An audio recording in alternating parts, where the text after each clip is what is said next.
உலகின் மிகப்பெரிய வர்த்தக விமானமான ஏர்பஸ் A380 அதன் அதிகபட்ச கொள்ளளவில் எரிபொருளையும் பயணிகளையும் சுமந்து செல்லும் போது அதன் மொத்த எடை சுமார் 500 டன்களை எட்டுகிறது. டேக் ஆஃப் நேரத்தில் குறைந்தது 420 டன் நிறை கொண்ட இந்த பிரம்மாண்டமான உலோக அமைப்பு இயற்பியலின் அடிப்படை விதிகளை பின்பற்றி ஈர்ப்பு விசையை தாண்டி காற்றில் பறக்கிறது. பெருங்கடல்களையும் கண்டங்களையும் தாண்டி மிக வேகமாக இலக்குகளை சென்றடைகிறது. இந்த செயல்முறைக்கு பின்னால் எந்தவிதமான அசாதாரண சக்திகளும் இல்லை. இது முற்றிலும் நூற்றுக்கணக்கான ஆண்டுகளின் அறிவியல் ஆராய்ச்சிகள், துல்லியமான ஏரோடைனமிக் கோட்பாடுகள் மற்றும் தலைசிறந்த பொறியியல் திறன்களின் அற்புதமான கலவையாகும். 500 டன் எடையுள்ள ஒரு விமானம் காற்றில் எப்படி நிலையாக பறக்கிறது, ஏன் கீழே விழுவதில்லை என்ற இயற்பியல் அம்சங்களை இப்போது நாம் தெளிவாக பகுப்பாய்வு செய்வோம். விமான பயணத்தின் வரலாறு 18ஆம் நூற்றாண்டில் ஹாட் ஏர் பலூன்களின் கண்டுபிடிப்புடன் தொடங்கியது. ஆனால் அது சூடான காற்றின் அடர்த்தியின் அடிப்படையில் காற்றில் மிதப்பது மட்டுமே. அப்போது பயணத்தை கட்டுப்படுத்தும் தொழில்நுட்பம் இல்லை. ஜார்ஜ் கேலி மற்றும் ஆட்டோ லிலியந்தால் போன்ற விஞ்ஞானிகள் ஏரோடைனமிக்ஸ் கோட்பாடுகளை முன்வைத்து ஒரு பொருள் காற்றில் எப்படி மிதக்க முடியும் என்பது குறித்து ஆழமான ஆய்வுகளை மேற்கொண்டனர். இந்த ஆராய்ச்சிகளின் அடிப்படையில் தான் 1903ஆம் ஆண்டில் ரைட் சகோதரர்கள் தங்களின் ஃப்ளையர் என்ற விமானத்தின் மூலம் முதல் கட்டுப்பாட்டு பயணத்தை வெற்றிகரமாக நடத்தினர். அந்த விமானம் 12 வினாடிகள் மட்டுமே காற்றில் பறந்தாலும் காற்றை விட பளுவான ஒரு இயந்திரத்தை கட்டுப்படுத்த முடியும் என்று அறிவியல் பூர்வமாக நிரூபித்தது. இந்த கண்டுபிடிப்பு ஏவியேஷன் துறையில் ஒரு தொழில்நுட்ப புரட்சிக்கு அடித்தளமிட்டது. முதல் உலகப் போர் காலத்தில் ஏவியேஷன் தொழில்நுட்பம் மிக வேகமாக வளர்ச்சியடைந்தது. பல தசாப்தங்கள் எடுக்க வேண்டிய தொழில்நுட்ப மாற்றங்கள் சில மாதங்களிலேயே நிகழ்ந்தன. 1914ஆம் ஆண்டில் டோனி ஜானஸ் என்ற பைலட் புளோரிடாவில் 34 கிலோமீட்டர் தூரத்திற்கு முதல் வர்த்தக விமானத்தை இயக்கினார். அந்த பயணத்திற்காக அப்போதே ஒரு பயணி $400 செலுத்தினார். அதன் பிறகு டக்ளஸ் DC-3 விமானத்தின் வருகையால் நவீன ஏர்லைன்ஸ் தொழில் லாபகரமான துறையாக மாறியது. 1952ஆம் ஆண்டில் டி ஹாவ்லாண்ட் கேமெட் அறிமுகத்துடன் கமர்ஷியல் ஜெட் விமானங்களின் சகாப்தம் தொடங்கியது. விமானங்களின் வேகம் அதிகரித்ததோடு பயண நேரம் பாதியாக குறைந்தது. 1970ஆம் ஆண்டில் போயிங் 747 சில மணி நேரங்களிலேயே நூற்றுக்கணக்கான பயணிகளை உலகின் மூலை முடுக்குகளுக்கு கொண்டு செல்லத் தொடங்கியது. அதன் பிறகு ஏர்பஸ் A380 வடிவமைப்பால் கமர்ஷியல் ஏவியேஷன் தனது அதிகபட்ச திறனை எட்டியது. ஒரு பிரம்மாண்டமான விமானம் காற்றில் பறக்க முக்கியமாக 4 விசைகள் காரணமாகின்றன. இயற்பியலின்படி இந்த 4 விசைகளுக்கு இடையே துல்லியமான சமநிலை இருக்கும் போது மட்டுமே விமானம் காற்றில் நிலையாக இருக்கும். முதல் விசை எடை அல்லது ஈர்ப்பு விசை. இது விமானத்தின் நிறையை சார்ந்து அதனை எப்போதுமே பூமியை நோக்கி இழுக்கிறது. இரண்டாவது விசை லிஃப்ட். இது ஈர்ப்பு விசைக்கு எதிர் திசையில் செயல்பட்டு விமானத்தை மேலே தூக்குகிறது. மூன்றாவது விசை த்ரஸ்ட். என்ஜின்களால் உற்பத்தியாகும் இந்த விசை விமானத்தை முன்னோக்கி தள்ளுகிறது. நான்காவது விசை டிராக். இது காற்றினால் ஏற்படும் இயற்கையான எதிர்ப்பு விசை. இது எப்போதும் விமானம் நகரும் திசைக்கு எதிராக செயல்படும். ஒரு விமானம் நிலையான உயரத்தில் நிலையான வேகத்தில் பயணிக்க வேண்டும் என்றால் மேலே தூக்கும் லிஃப்ட் மற்றும் கீழே இழுக்கும் எடை ஆகியவை சமமாக இருக்க வேண்டும். அதேபோல முன்னோக்கி தள்ளும் த்ரஸ்ட் மற்றும் பின்னோக்கி இழுக்கும் டிராக் ஆகியவையும் சமமாக இருக்க வேண்டும். இந்த 4 விசைகளில் ஏதேனும் ஒன்று மாறினாலும் விமானத்தின் உயரத்திலோ அல்லது வேகத்திலோ மாற்றம் ஏற்படும். விமானம் தன் எடையை தாண்டி மேலே ஏழத் தேவையான லிஃப்ட் விமான இறக்கைகளின் ஏரோடைனமிக் வடிவமைப்பு மூலம் உற்பத்தியாகிறது. விமான இறக்கைகளின் வடிவத்தை ஏரோஃபாயில் என்று அழைப்பார்கள். இறக்கையின் மேல் பகுதி வளைந்தும் கீழ்ப்பகுதி தட்டையாகவும் இருக்கும்படி இதை வடிவமைக்கிறார்கள். விமானம் முன்னோக்கி நகரும் போது காற்று இந்த இறக்கைகளில் மோதி இரண்டாக பிளக்கின்றது. இறக்கையின் மேல் பகுதி வளைந்து இருப்பதால் அங்கிருந்து செல்லும் காற்று குறைந்த நேரத்தில் அதிக தூரம் பயணிக்க வேண்டியிருக்கும். ஃப்ளூயிட் டைனமிக்ஸில் உள்ள பெர்னௌலி தத்துவத்தின்படி காற்றின் வேகம் அதிகரிக்கும் போது அதன் அழுத்தம் குறையும். எனவே இறக்கையின் மேற்புறத்தில் குறைந்த அழுத்தம் ஏற்படுகிறது. அதே நேரத்தில் இறக்கையின் கீழ்ப்பகுதி தட்டையாக இருப்பதால் அங்கு காற்றின் வேகம் குறைவாகவும் அழுத்தம் அதிகமாகவும் இருக்கும். காற்று எப்போதுமே அதிக அழுத்தம் உள்ள பகுதியிலிருந்து குறைந்த அழுத்தம் உள்ள பகுதிக்கு பாயவே முயற்சிக்கும்.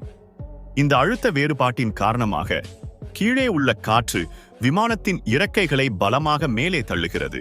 இந்த செயல்முறைக்கே லிஃப்ட் என்று பெயர். இதோடு ஐசக் நியூட்டன் முன்வைத்த இயக்கத்திற்கான 3ஆம் விதியும் லிஃப்ட் உற்பத்திக்கு உதவுகிறது. விமானத்தின் இறக்கை தனது ஏரோஃபாயில் வடிவத்தால் தன் மீது செல்லும் காற்றை கீழ் நோக்கி திருப்புகிறது. இறக்கை காற்றை எந்த அளவுக்கு பலமாக கீழே தள்ளுகிறதோ அதற்கு எதிர்வினையாக காற்று விமானத்தின் இறக்கையை அதே அளவுக்கு பலமாக மேலே தள்ளும். அது மட்டுமின்றி கோவாண்டா எஃபெக்ட் என்ற இயற்பியல் விதியால் பாயும் காற்று வளைந்த இறக்கையின் மேற்பரப்பில் ஒட்டிக்கொண்டு பாய்ந்து மேலே தள்ளும் விசையை மேலும் நிலையாக வைத்திருக்கிறது. விமானத்தின் வேகம் அதிகரிக்கும் போது இறக்கைகளின் மீது பாயும் காற்றின் அளவும் அதிகரிக்கிறது. இதனால் லிஃப்ட் பவரும் அதிகரிக்கிறது. டேக் ஆஃப் மற்றும் லேண்டிங் செய்யும் போது விமானத்தின் வேகம் குறைவாக இருக்கும் என்பதால் கூடுதல் லிஃப்ட் தேவைப்படுகிறது. இதற்காக பைலட்டுகள் இறக்கைகளில் பொருத்தப்பட்டுள்ள ஃபிளாப்ஸ் மற்றும் ஸ்லாட்ஸ் என்ற ஏரோடைனமிக் பலகைகளை வெளியே நீட்டுவார்கள். இவை இறக்கைகளின் மேற்பரப்பளவையும் வளைவையும் அதிகரித்து குறைந்த வேகத்திலும் தேவையான லிஃப்ட்டை உருவாக்குகின்றன. விமானம் அதிவேகத்தில் முன்னோக்கிச் செல்ல டர்போஃபேன் என்ஜின்கள் முக்கிய காரணமாகும். நவீன விமானங்களுக்கு பயன்படுத்தப்படும் இந்த என்ஜின்களின் செயல்பாடு முற்றிலும் தெர்மோடைனமிக்ஸ் விதிகளின் அடிப்படையிலானது. என்ஜினின் முன்புறம் இருக்கும் பெரிய ஃபேன் காற்றை அபரிமிதமான வேகத்தில் உள்ளே இழுக்கிறது. இந்த காற்றில் ஒரு சிறு பகுதி மட்டுமே என்ஜினின் கோர் பகுதிக்குள் நுழைகிறது. அங்கு கம்ப்ரஸர்கள் காற்றை கடுமையாக சுருக்கி அதன் வெப்பநிலையையும் அழுத்தத்தையும் அதிகரிக்கின்றன. அந்த சூடான காற்றுடன் ஜெட் எரிபொருளை கலந்து எரிதல் செயல்முறை நடத்தப்படுகிறது. இந்த செயல்முறையால் உருவாகும் எக்ஸாஸ்ட் வாயுக்கள் மிக அதிக வேகத்தில் என்ஜினின் பின்பகுதியில் இருந்து வெளியேறுகின்றன. ஃபேன் இழுத்த காற்றில் எஞ்சிய பெரும்பகுதி கோருக்குள் செல்லாமல் அதை சுற்றியுள்ள பாதை வழியாக பைபாஸ் ஆகி பின்னோக்கி பாய்கிறது. இதை பைபாஸ் ஏர் என்பார்கள். இந்த பைபாஸ் ஏர் என்ஜினுக்கு அதிகபட்ச த்ரஸ்டை வழங்குவதோடு எரிபொருள் திறனை அதிகரித்து என்ஜின் எழுப்பும் சத்தத்தையும் குறைக்கிறது. ஒரு போயிங் 747 அல்லது A380 இல் உள்ள ஒவ்வொரு டர்போஃபேன் என்ஜினும் சுமார் 200 முதல் 300 கிலோநியூட்டன் த்ரஸ்டை உற்பத்தி செய்யக்கூடியது. இந்த டர்போஃபேன் என்ஜின்கள் விமானத்தை முன்னோக்கி தள்ளுவது மட்டுமின்றி விமானத்தின் பிற முக்கிய அமைப்புகளுக்கும் சக்தியை வழங்குகின்றன. பயணத்தின் போது எலக்ட்ரிக்கல் சிஸ்டம்களுக்கு தேவையான மின்சாரம், பிரேக்குகள் மற்றும் லேண்டிங் கியரை இயக்குவதற்கான ஹைட்ராலிக் பவர் ஆகியவை இந்த என்ஜின்கள் மூலமாகவே உற்பத்தியாகின்றன. எல்லாவற்றிற்கும் மேலாக கேபின் பிரஷரைசேஷன் அமைப்புக்கு தேவையான காற்றையும் இவையே வழங்குகின்றன. விமானங்கள் பொதுவாக 9 முதல் 12 கிலோமீட்டர் உயரத்தில் பயணிக்கின்றன. அந்த உயரத்தில் வளிமண்டலத்தில் ஆக்சிஜன் அளவும் காற்றின் அடர்த்தியும் மிகவும் குறைவாக இருக்கும். காற்று மெல்லியதாக இருப்பதால் விமானத்திற்கு ஏற்படும் டிராக் கணிசமாக குறைகிறது. இதனால் என்ஜின்கள் குறைந்த எரிபொருளில் அதிக திறனை காட்டுகின்றன. ஆனால் வெளியே உள்ள குறைந்த அழுத்தம் பயணிகளுக்கு ஆபத்தானது என்பதால் என்ஜின்கள் மூலம் இழுக்கப்பட்ட காற்றை பிரஷரைஸ் செய்து சரியான வெப்பநிலையில் தொடர்ந்து கேபினுக்குள் அனுப்புவார்கள். இந்த அமைப்பின் மூலமாக தான் அவ்வளவு உயரத்திலும் பயணிகள் பாதுகாப்பாக மூச்சுவிட முடிகிறது. டேக் ஆஃப் செயல்முறை முற்றிலும் கணினிமயமாக்கப்பட்ட சென்சார்கள் மற்றும் துல்லியமான கணக்கீடுகளை சார்ந்தது. வானிலை, விமானத்தின் எடை மற்றும் ரன்வேயின் நீளம் ஆகியவற்றின் அடிப்படையில் பைலட்டுகள் ஃபிலாப்ஸ் பொசிஷனை அமைப்பார்கள். த்ராட்டில்களை உயர்த்தியதும் என்ஜின்கள் அதிகபட்ச த்ரஸ்டை உருவாக்குகின்றன. விமானத்தின் வேகம் படிப்படியாக அதிகரிக்கிறது. இதில் V1 என்பது மிகவும் முக்கியமான வேகமாகும். இந்த வேகத்தை தாண்டிய பிறகு விமானத்தை ரன்வேயில் நிறுத்துவது சாத்தியமில்லை. டேக் ஆஃப் செய்தே ஆக வேண்டும். அதன் பிறகு VR அதாவது ரொட்டேஷன் ஸ்பீடை அடைந்ததும் பைலட் கட்டுப்பாடுகளை பின்னோக்கி இழுப்பார். அப்போது விமானத்தின் முன்பகுதி மேலே எழும்பும். இறக்கைகளின் ஆங்கிள் ஆஃப் அட்டாக் அதாவது காற்றுடன் மோதும் கோணம் அதிகரித்து இறக்கைகளின் கீழ் அழுத்தம் அதிகபட்ச அளவை எட்டும்.